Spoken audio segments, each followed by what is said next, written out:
Stainless na nanatili pa rin sa bansa, lalo na sa silangang bahagi na magdudulot pa rin ng mga ilang kalat-kalat na pag-ulan. Kanlurang bahagi ng Mindanao at ilang bahagi ng Southern Mindanao makakaranas pa rin ng medyo gloomy at makakaranas din ng mga ilang kalat-kalat na ilang moderate and heavy rain showers kabilang na ang Zamboanga Peninsula. Pero naralabi ng bansa, magiging katamtaman ng fair weather, maaraw at magiging overcast pa rin ang panahon. Latest global seasonal cycle o global warming sa buong mundo. Bagong update para sa unang buwan ng 2024 na nanatiling mataas.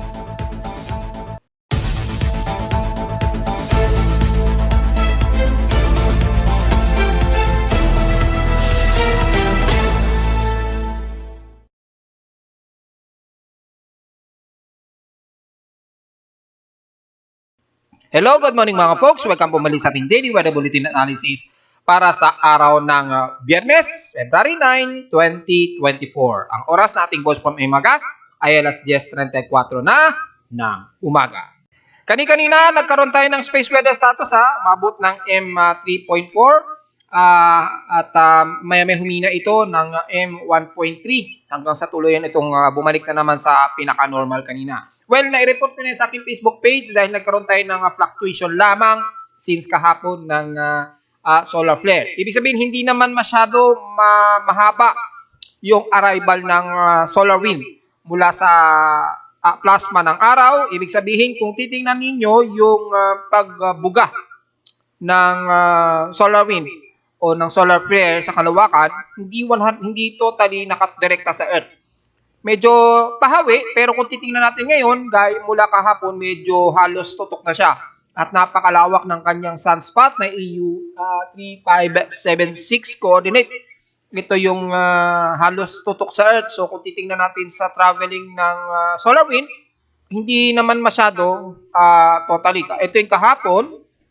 Kung titingnan ninyo, yung radial velocity, at yung radial coordinate ng kung saan nagdumaloy yung solar wind, halos sa left side sa right side lamang. Ito yung Earth, so hindi masyado direkta siya tumatama sa Earth. Kaperaso lang, yung upper niya, yung vertical tsaka lower vertical, kung titingnan nyo dito sa pinaka-plasma density section, yung plasma niya, although may parte na tumama sa Earth, ayun tumama yun Kung titingnan nyo rito, ayan ito yung kahapon, ito yung ngayong araw. So kung titingnan niyo, pahapyaw lamang, dito naman totally tumama sa Earth. So kung makikita niyo pa lamang dito, at least hindi totally na direkta. At makikita niyo yung color na light green doon sa screen, ayan. Konti lamang na kaperasong medyo yellowish, which is yung mas mataas na absorption ang tumama na region. So kung titingnan niyo dito sa the region absorption predictions, ay umabot kanina ng medyo mahigit na 25 MHz yung degraded frequency. Saglit lamang siya, medyo pahapyaw lamang tumaas siya, din bumaba din kaagad. So, yun ang nangyari. At kung titingnan naman natin sa ating geomagnetic forecast, ay ngayong araw expected nga aabot lamang ng maximum of 4.83 kP index. Yung solar radiation, mababa naman at wala namang nakataas na mahigit sa 25% ngayong araw. At sa loob ng susunod na 2 araw ay magko-constant ito into 10% lamang. So wala tayong rational na at least S minor o S1 minor na solar radiation, rather. At yung possible radio blackout epekto ng impact ng solar wind at ng ating geomagnetic activity, lalo na sa solar X-ray flux, ay yung R1 minor to moderate ngayong araw ay posibleng 60% ito. Pero sa susunod na 2 araw ay mas mababa ito ng mga 45%. Makikita niyo naman sa aking data, sa aking webpage. At epekto yan doon sa coordinates na 3576, 3576. Sunspot number natin, nung bago ko ipinost yan, nasa 164 ngayon, kahapon, ngayong araw ito ay 149 kasi yung 08 is naka-universal time coordinates kasi yan. So, February 8 pa rin ang nakalagay. Pero yan ay universal time coordinates. Sa atin, mga alas 8 yan sa atin sa Pilipinas. So, kung titingnan ninyo, nag-update na siya into 149. Bahagya na itong bumaba. Pero before, nasa 164 pa yung sunspot number. Ito yun, malawak yung sunspot, yung AU. So, ito yung malaki o malawak na solar flare na ibinuga niya. Wala namang nagkaroon ng mataas na at least umabot ng flux of M5. Wala masyado. At least type 2 lamang na radio events. Yun nga, yung R2. R1 to R2 na nasa 60% nga ang posible na minor to moderate. At wala namang magiging malaking significant impact. Medyo good news na rin yan. At least medyo mga minor lamang to moderate ang magiging impact ng ating coronal mass ejection mula sa haring araw na laging nagbe-babe. Normal naman po yan sa ating haring araw. Importante, hindi masyadong tutok na tutok sa Earth yung ibinubuga niyang solar plasma. So sa ating current conditions, overcast pa rin tayo. So ibig sabihin, may nagtatanong ano ba yung overcast? Kasi marami pa rin nagtatanong minsan sa akin, ano daw bang ibig sabihin ng overcast? Pag sinabi ko overcast, ibig sabihin overestimate yun na forecast. Kung sa paligid ninyo makulimlim, naiisipin nyo uulan, pero hindi po. Pwedeng ganon. Hindi gaya ng maaraw at matindi sikat ng araw. Alam na agad natin na ito ay mainit, ang asahan natin, drier at humid. Pero kapag nag-o-overcast kasi, yan ay madalas makulimlim. Pero yung iisipin natin na uulan, hindi naman pala uulan. Magiging makulimlim lang. So, ganun po ang overcast. Gloomy at mostly cloudy po ang iiral sa atin. So, over-prediction ang mangyayari na maaaring magkaroon nga ng pag-ulan. Pero gaya ng inaasahan, dahil nga po sa umiiral natin na hangin silanganan, ay mag-asahan na magkakaroon ng mga kalat-kalat na pag-ulan sa silangang bahagi ng bansa, lalo na sa Northeastern Luzon. Pababa na yan ng Southern Luzon, kabilang ng Ambico Region at Eastern Visayas. Manaka-naka na lamang sa ibang bahagi ng Southern Luzon hanggang sa atin sa NCR, maging sa ibang bahagi ng Calabarzon at Central Luzon. Mas madalas nga lang ngayon ay medyo mas overcast at gloomy. Sa ating lowest temperature na natala sa weather station, kanina ng 6:30 AM, nakapagtala kami ng lowest of 24.8 degrees Celsius. Kahapon nakapagtala kami ng pinakamataas na nasa 32.5 degrees Celsius. Bahagya itong mas mababa kaysa nung isang araw. Ibig sabihin lamang na nanatiling almost stationary ang aming heat index sa Caloocan at 40 degrees Celsius. At inaasahan din natin na mukhang walang itataas itong si Pag-asa na nasa danger level. At so far, wala nga pong naitala na at least mahigit sa 40 degrees Celsius ang heat index. So, puro extreme caution lamang ang naka-indicate. So, manatili pa rin na medyo comfortable pa rin na nararamdaman ng ating katawan despite na medyo mainit pa rin o warmer pa rin ng ating mararamdaman gaya ngayong araw, despite na overcast po tayo. Sa ating 16% past 24 hours, well, as usual, ang Zamboanga Peninsula pa rin ang nangunguna sa may pinakamalinsangang temperatura na nasa 35.8 degrees Celsius, almost stationary since nung nakarang araw. Pagdating naman sa lowest temperature sa bansa, ang Baguio City naman ay nakapagtala ng 14.8 degrees Celsius na lowest temperature. Ay nakapagtala ang Baguio City ng 14.8 degrees Celsius, almost stationary since kahapon.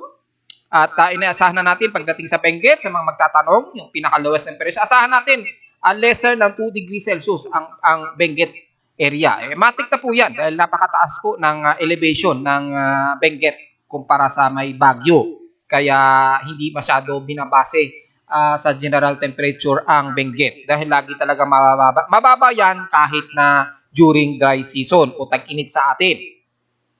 Sa Inulan naman, ang Katbalogan ay nakapagtala ng at least 20 mm na total rainfall. Pero dito sa amin sa Caloocan, since pumatak ang February 2024, ay wala pa rin kaming naitala na anumang pag-ulan dito sa amin sa Caloocan. So, ibig sabihin lamang, napakataas na rin ng dry index namin. At least, mga moderate na rin kung titingnan nyo sa ating drought and vegetation monitoring sa ating Almanac and Climate. Makikita nyo naman dyan dahil ilang beses na natin inire-report yan since nung huling linggo pa ng December 2023 pa last year. Sa atin namang status, sa volcanic thermal alert status, ayon naman kay Taal, nasa normal naman ito. Mababa ang thermal alert status niya. Pero kung sisilipin natin kung mataas pa rin ang thermal intrusion, well, medyo moderate lamang at makikita natin medyo nakikitaan pa rin ito ng mainit na magmatic intrusion. despite na mababa ang thermal anomaly niya at 3 megawatts. At kung sisilipin natin yung pinaka-satellite imagery mula sa MODIS, makikita natin na at least kahit paano medyo mainit-init pa rin yung nakikitaan na magmatic intrusion. Nominal naman na 325 Kelvin. Ibig sabihin yun yung liwanag ng baga mula sa space na nakikita ng MODIS satellite. So, makukonsider na nominal pa rin, hindi naman masyadong nagkaroon ng changes o abnormal condition. Pero yung confidence of fire ay nanatiling nasa 93%, mataas. Ibig sabihin yung nakikita niya na apoy, significant na fire, dahil nga po sa magmatic intrusion ay medyo mataas at 93% po ang confidence. So medyo bantay-bantay na lamang natin mga kabatang dyan. At kung sisilipin naman natin sa synopsis mula sa data feed ni PBOX, ay nakapagtala po ng kahit isang volcanic earthquakes. Ayan po. Nakitaan ito sa may bandang southeast ng Calatagan, Batangas or bandang dito sa may northwest ng Tingloy, Batangas. Nakitaan ito ng at least within 24 hour na volcanic earthquake daw. Pero yung SO2 emission, according nito sa huling naitala kahapon ng February, ay mababa ang kanyang SO2 at 5,459 tons a day lamang. So medyo katamtaman yung pagsingaw niya despite nagkaroon ng isang volcanic earthquakes. So nag-i-impis yung pinakataal caldera niya according dito sa report ni PBOX at may bandang pamamaga daw sa may bandang Gawing Hilaga at Timog Silangan ng Taal Volcano Island. Ito yon sa may southeast. Tapos dito sa may bandang Tagaytay coordinates. Yan. May bandang Hilaga. Yan, taka Timog Silangan daw. So, southeast at north portion ng pinakabunganga niya, medyo nagkakaroon ng pamamaga. Pero, ayon nga sa ating thermal monitoring, nanatiling nominal ito. At mataas din at least yung kanyang fire detection at 93%. Sa ating outside humidity, moderate po ang ating outside humidity at 71%, pero bumababa ito ng 4% since last hour. Nanatiling mataas ang ating atmospheric pressure at 1,016 hectopascals dahil may namumuuna namang panibagong frontal system dyan sa may Batanes, Cook Island. Lumalapit na naman ito. So, yun, gaya ng aking analysis since nung isang araw ay maaring yan na ang magiging huling bugso ng hanging amihan. Oras na ito ay bumaba dyan sa bahaging extreme ng Luzon hanggang dito sa NCR at Southern Luzon sa mga susunod na araw. Binagit na rin natin yan sa mga forecast na mga nagdaang araw ha. Balikan nyo na lamang po kung kailan yan. At sinabi ko na nga, mga approximate within February 11 onwards, ang naka-forecast po na bababang muli ang huling bugso ng amihan. So take note yan mga folks.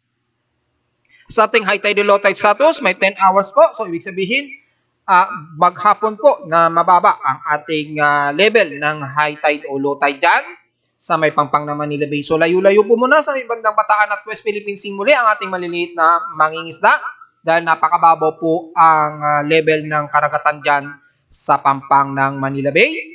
Wala tayong komento sa air quality. So far, good naman ang ating concentration. Sa atin namang almanak, sumikat ang haring araw kaninang 6:22 AM at tinasan lulubog ito mamayang 5:58 PM. At wala tayong magiging comment dahil almost new moon na po, 1% na lamang ito. At waning crescent, considering new moon na po ito, so hindi po natin i-report ang pag-moonrise at moonset. Sa ating local weather outlook, para ngayong weekend, hanggang bukas sa punto ng Sabado, magiging partly cloudy nga po ang ating maghapon at overcast po Pero ang chance ng pag-ulan daw ay 100%. Pero dahil overcast po tayo, pwedeng mangyari ang 100% na pag-ulan or maaaring makulimlim lamang ang ating magiging maghapon. So yun po ang definition ng overcast. Pero yung rule out ng forecast na ito sa ating VC weather forecast na posibleng ulanin na 100% ay hindi naman din mayaalis. Overcast nga po Bukas ng Sabado ay magiging partly cloudy ang ating maghapon. Chance na pag-ulan, mababa lang din at 3% lamang.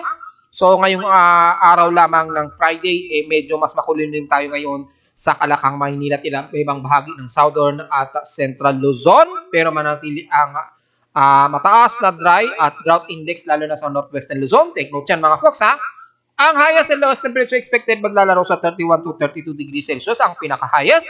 Lowest temperature expected natin ay maglalaro sa 24 degrees Celsius. Diretso agad tayo sa ating ginagamit sa satellite imagery kung saan ay nananatiling inuulan ang bahagi pa rin ng Mindanao area. Diyan sa may kanlurang bahagi ng Mindanao, diyan sa may bandang Sorsogon at ilang areas ng Zamboanga Peninsula, lalo na sa mga isla nito ingat po dahil nakataas po ang heavy rain potential lalo na ng mga taga Zamboanga at Zamboanga del Sur. At i-expect yan at ingat po sa potential pa rin nagpabaha dahil inaasahan sa bandang Davao region pa rin at Surigao ay nakataas pa rin daw ang potential na babahain. At kung titingnan ninyo sa flood advisory ni Pag-asa at ang ilang portions yan ng Caraga at ilang portions ng BARM at Sorsogon, may chance pa rin daw na babahain. So take note yan sa mga aasahang mga pag-ulan dahil nanatili pa rin mataas ang water vapor sa may bandang Mindanao. At yung heavy rain potential dyan sa may bandang Zamboanga City at dyan sa bahagi ng Basilan at Ulusulu, ingat mga folks dahil asahan po na heavy rain ngayon ang mararanasan ninyo lalo na ng mga taga Sakol Island, Sibuko, Sirawai, Tungawan at Ulutanga dyan sa may Zamboanga del Sur area.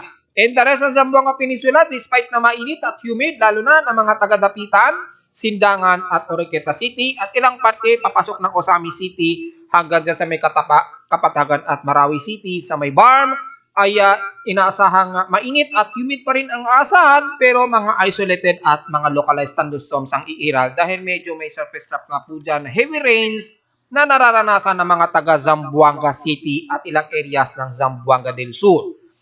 Pero sa bahagi ng Sorsogon, mula dyan sa may bandang Cotabato, pababa na yan ng palimbang, maitom hanggang basa, hanggang maasim ay makakaranas kayo ng mga gloomy at magiging maulap at magkakaroon kayo ng mga ilang isolated rain showers dahil nga po sa surface trap na umiiral dyan. Yung tail ng surface trap medyo nagpapang-abot dyan sa areas ng Sorsogon at BARM kaya makakaranas kayo ng mga isolated rain showers.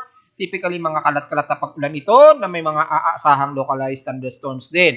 Ingat din sa potensyal na kung saan ay hindi nasasagap ng mga satellites yung ilang bugso ng buhos ng ulan.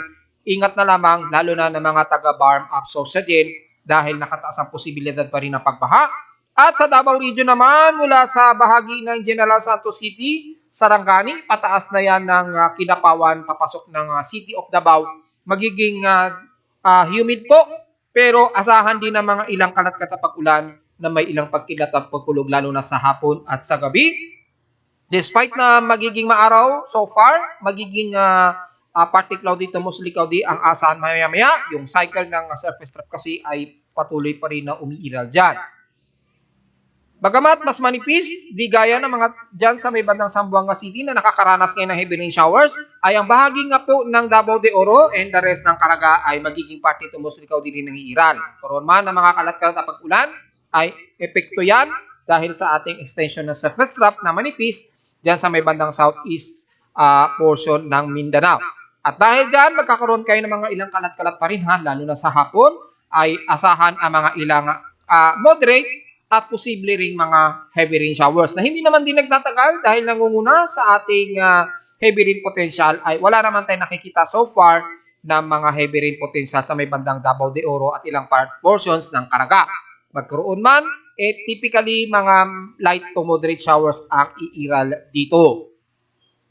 And the rest ng Central Mindanao hanggang northern part ng Mindanao, kasama na ang areas na ito ng Cagayan de Oro, Iligan, kasama na ang Camiguin Island and the rest ng Butuan hanggang sa may Surigao City, magiging mataas ang saturation ng water vapor. So magkaroon man ng mga ilang kalat-kalat pag-ulan, typically mararamdaman nyo yan sa hapon.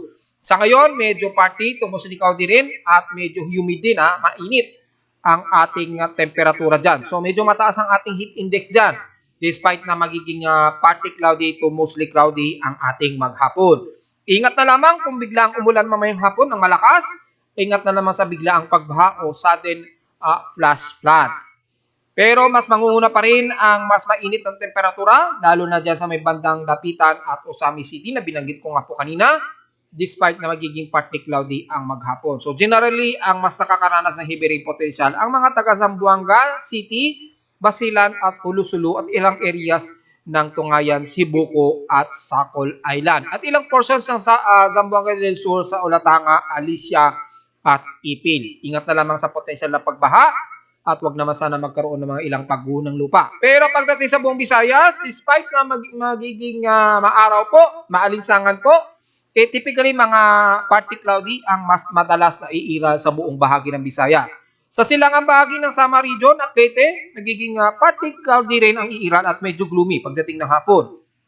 Isolated showers lamang ang masiiral mamayang hapon, lalo na maging sa gabi at madaling araw. Wala na tayong magiging komento dyan. Hindi na natin masyado iisa-isahin dahil generally ang forecast lamang dyan ay isolated rain showers. Kabilang na ang Southern Luzon, so damay na ang Bicol Region. Mula sa Sorsogon, pataas na yan ang Camarines Norte at Catanduanes. Manguna ang medyo maalinsangan po at humid din ang magiging weather system sa inyo dyan. Magkaroon man ng mga partly cloudy, typically mamayang hapon pa, pero overcast din ang medyo iiral dyan. Sa buong Mimaropa, mas maalinsangan po ang iiral, lalo na sa buong Mindoro area, Coron, Palawan, at hanggang dyan sa may bandang Puerto Princesa. Isolated lang din na naglalaro sa 36% ang chance na uulanin, kabilang na ang Brooks Point at Barasa, damay na ang Kalayaan Islands. Mas mangunguna po ang maaraw at medyo maalinsangan ang iiral datin dyan ha mga folks, so huwag masyadong magbibilad. Kabilang na ang Calabarzon, sama na ang Metro Manila at Norte at Central Luzon. Magiging partly cloudy, overcast po tayo at gloomy ang ating umaga hanggang maghapon po yan mga folks ha, despite na manipis lamang ang mga kaulapan na iiral. Pero dito sa may bandang Quezon Province, mula dyan sa may bandang Pulilo Island hanggang Kasiguran, Aurora, medyo makakaranas kayo ng mga ilang isolated and scattered rain showers, especially sa hapon o gabi. So take note dyan at magdala ng pananggalang sa ulan. At sa Northeastern Luzon, epekto pa rin kasi na umiiral natin na easterlies pa rin, na nagpapainit pa rin sa silangang baybayin ng Northeastern Luzon hanggang Southern Luzon na yan mga folks. At dahil dyan, mas maulap po ang portion na yan ng Northeastern Luzon hanggang Southern Luzon, kaya magkakaroon man kayo ng mga pag-ulan, typically mga ilang light to moderate showers. Pero pagdating sa kalurang bagay ng Luzon, ingat po at bantayin po natin yung mga kagubatan, lalo na sa Benguet at ilang parte ng Cordillera Administrative Region dahil posible na naman magkaroon ng potentially na wildfires, lalo na dyan sa may bandang areas ng Cordillera or ng Benguet area. So, sa mga LGUs natin, yung mga wildfire na nagmamanman ng mga LGU natin, bantayan na po natin at i-ready po natin just in case magkaroon ng wildfires yung kabundukan dyan. Dahil kapag kapapasok na po ang dry season, at sobrang taas na po ng temperatura sa areas na yan, typically nagkakaroon na naman ng wildfires, lalo na sa kabundukan ng Benguet at Cordillera Administrative Region. Hindi man natin eksakto na mapipinpoint yan, nakakaalam lamang dyan yung ating mga local government units ng Benguet at Cordillera. So, bantayin na lamang natin dahil alam naman natin, nagkaroon na kayo ng mga ilang history ng mga wildfires dyan.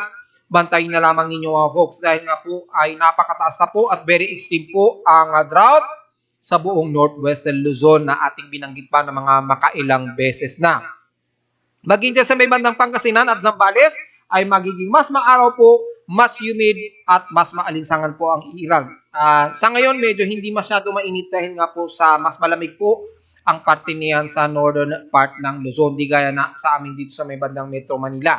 So habang malamig pa, ay i-ready na po natin ang mga posibleng mangyayari kapag pumasok po ang tag-araw natin, lalo na dyan sa may bandang Cordillera nga po at Benguet na nakakaranas po ng wildfires. Sa Ulat Lindol, so far, since kaninang madaling araw, 12 a.m., ay isa pa lamang ang naitala natin na magnitude 4 plus o magnitude 4.0 pataas. Ito ay sa may bandang Sarangani, Davao Occidental. Ayan po. Sa may bandang Balut Island na naman. Madalas talaga niyayanig ang bandang Balut Island sa may bandang Sarangani na halos sakop pa rin ng Indonesian Peninsula. Nagkaroon ng magnitude 4.4 dyan kaninang 5:53 a.m. So far, ito pa lamang naman ang naitala mula sa Data PTP Box since 12 a.m. na nasa mahigit o eksakto for magnitude 4.0. And the rest, wala namang naitala sa ngayon na mas malakas pa dyan o hihigit sa magnitude 4.4 na lindol ngayong araw. So far wala naman tayong naitala at Kung kakamustahin naman natin ang historical earthquakes natin for the month of February. Ayan. Ay mula kaninang madaling araw hanggang kasalukuyang oras na ito, nakapagtala na tayo ng total of 343 earthquakes for the month of February po yan ha. At nakapagtala na tayo ng 21 na magnitude 4.0 pataas. So, yung magnitude 2.0 hanggang 4.0, nakapagtala na tayo ng total of 316. So, napakabilis no? Halos lumalabas more than 30 o 25 to 30 na lindol ang naitatala natin araw-araw. Kung titingnan natin sa ating real-time earthquakes monitoring, umaabot ng halos 20 to 25 ang madalas na naitatala natin araw-araw na lindol sa Pilipinas sa loob ng 24 oras. Yun ang lumalabas na data natin dito kung i-analyze natin. Pinakamababa, siguro mga 15 na earthquakes araw-araw yung naitatala natin sa Pilipinas. Sa ngayon, kung bibilangin natin, 3, 6, 9, 12, 15, 18, 21. So ngayon, 21 earthquakes ngayon. Mula kaninang 12 a.m. ang naitala na paglindol ngayon sa Pilipinas. Hindi ko ito yung mula sa magnitude 1.0 na. So ito yung normal na magnitude. Even magnitude 1 na i-record dito. So between magnitude 1.0 pataas, at least 21 earthquakes pa lang ang naitala natin sa bansa. At isa pa lamang dito so far ang nasa magnitude 4 o exact of 4.4 sa may bandang Davao Occidental. Yun lamang ang pinaka-ulat lindol natin ngayon. According naman sa akin seismograph, wala naman tayong naitala na mas malakas ng lindol na na-detect ng aking seismograph. So, may consider natin na medyo normal naman ang paglindol. Typical na lamang sa mga iba't ibang bahagi ng mundo. Sa ating tropical cyclone sector ay sa Southern Hemisphere, kung sisilipin natin, 3 na lamang dito ang namamataan natin na active na bagyo.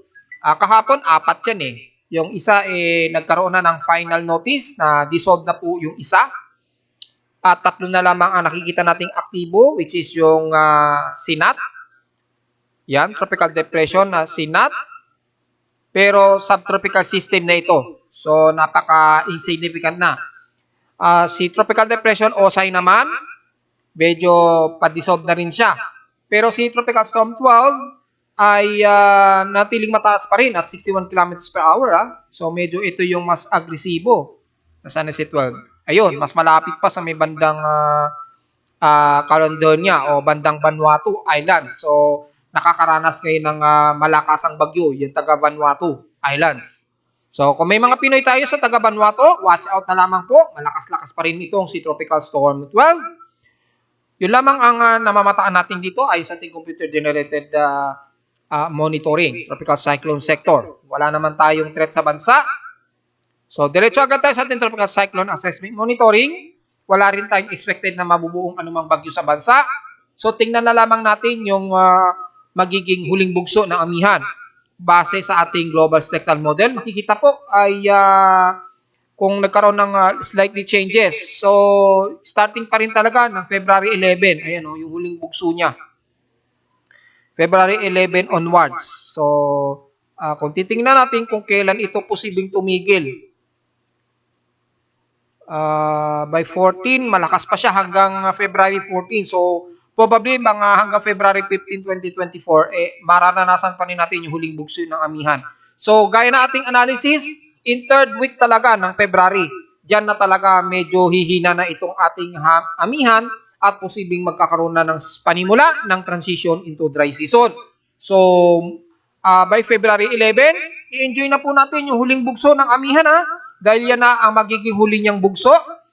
At pagkatapos nan ay unti-unti na itong mamamaalam dahil i-giveaway na niya ang pag-transition sa ating tag-init o dry season. So, at least nabanggit na natin yung mga folks. At sa pag-alon sa bansa, naglalaro sa 1.25 meters ang buong baybayin ng extreme Northern Luzon. Baging sa baybayin niya ng kanluran ng Northern Luzon. So, sa mga mangista natin, sa taga Ilocos hanggang La Union, medyo bawal po muna lumayag dyan. Medyo delikado po dahil nagkakaroon ng senyales ng paglakas uli ng ating northeasterlies o northeast monsoon sa mga susunod na araw po yan. Kaya tumataas na naman ang pag-alon natin simula ngayong araw hanggang tuloy-tuloy na po yan hanggang February 11, which is bababa yung ating huling bugso ng amihan.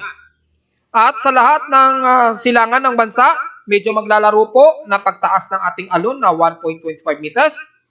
Yes, ating malilitas sa sakyan pandagat ay medyo restrain po muna. Medyo delikado po dahil yung huling bugso ng amihan ay nanunumbalik. So take note yan, mga folks.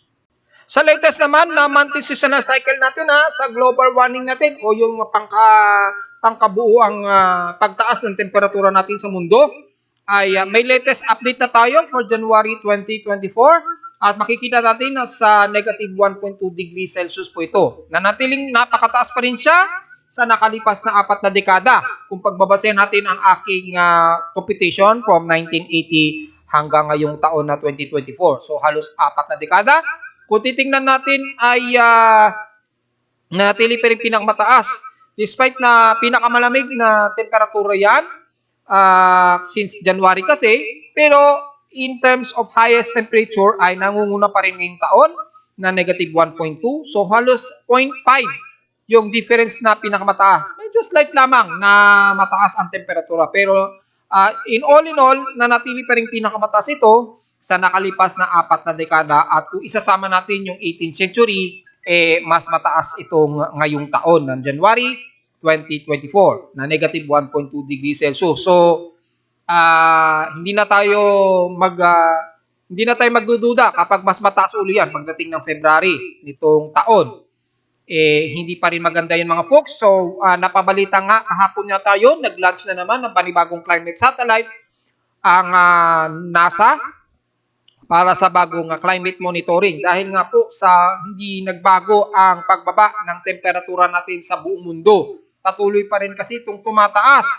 Which is, naibigkas ko na sa aking Facebook page ang posibilidad pa rin na climate catastrophe. Approximate yan sa susunod na 5 hanggang 6 na taon. Kapag tuloy-tuloy pa rin na tumataas itong temperatura natin, lalo na sa karagatan at sa lupa. Base ito sa GIS monitoring ng iba't ibang weather agencies ng ERAS, GIS, NOAA, Berkeley. Yan, mga iba't ibang agencies yan. At kung titingnan natin, lalabas, pinakamataas ito. Mula naman sa monthly global temperature, halos kapareho katumbas ng GIS temp ng Western, ay wala pa namang update itong si Japan. So, antayin na lang natin. At ipopost ko sa Facebook page yung latest update mula sa monthly global temperature na plot natin. Mula yan sa Japan, which is at least mas accurate para naman sa ating West Pacific Basin global temperature. So, hindi magandang balita pa rin, mga folks. At tuloy-tuloy pa rin nga na tumataas ang ating temperatura sa mundo. At kung titingnan natin for January 2024 ay nasa 1.20 degrees po. Yung pinaka-anomaly nito, comparison from 1951 to 1980 comparison. Ibig sabihin lamang ay yung Atlantic o Northern Hemisphere na pinagbabasehan nilang highest temperature, makikita ninyo ay napakataas po dito lalo na sa norte o Northern Hemisphere. At yung ilang parte ng Indian zones at Europe ay mataas na rin ang temperatura, mga folks. At narito naman ating 3-day 20 weather forecast para sa araw ng Biyernes, February 9, 2024.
At hanggang dito na lang po ating daily weather bulletin at analysis para sa araw ng Biyernes, February 9, 2024. Huwag po kalimutan na mag-like, share, subscribe po sa ating YouTube channel at visit lamang anytime sa ating website at www.pimoweather.com para sa mga detalye na gusto nyo malaman mula sa real-time updates na aking weather station sa Caloocan at siyempre sa ating weather feeds o anumang information feeds mula sa ibang mga weather agencies.